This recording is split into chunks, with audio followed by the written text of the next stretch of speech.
The oceans are really the birthplace of the planet. The first life that appeared on the planet appeared in the oceans.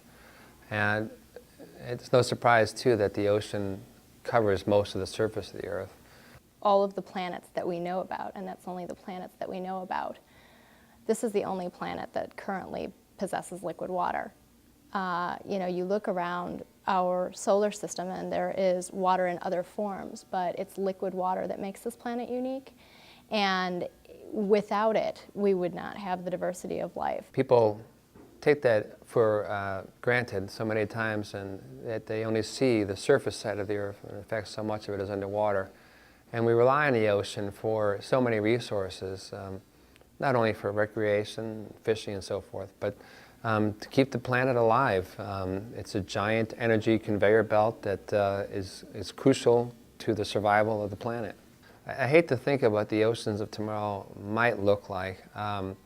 Having been an avid diver for many years and seeing what it's like for myself firsthand underwater, I know what it can look like. I don't like the idea of a future where, say, someone were to go snorkeling, for instance, in the ocean and see nothing but a barren wasteland. If we don't get some kind of global cooperation on some levels, I think it's going to be virtually impossible to sustain.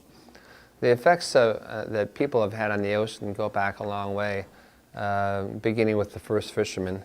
And more recently, we're seeing things such as global warming, which are affecting the ocean. The surface temperature of the water rising slowly but steadily over the years has affected a great deal of the life and ocean ecosystems.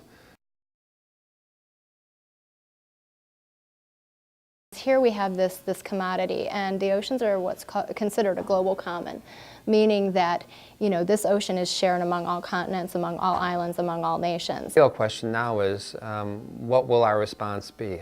Becoming educated is something that you can lead a horse to water, but you can't make them drink. And I think that, with anything, people have to be willing to be educated and be willing to recognize that each human being has an impact. So the question that you have to ask yourself is, first, do you care? Is it something that you need to concern yourself with? And I think, too, that, I would hope people pay attention when they're doing menial things every day, like voting.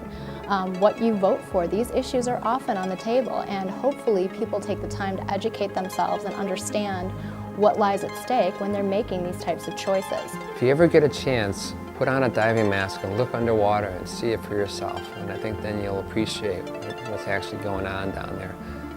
It's hard to imagine otherwise until you see it firsthand and really appreciate it.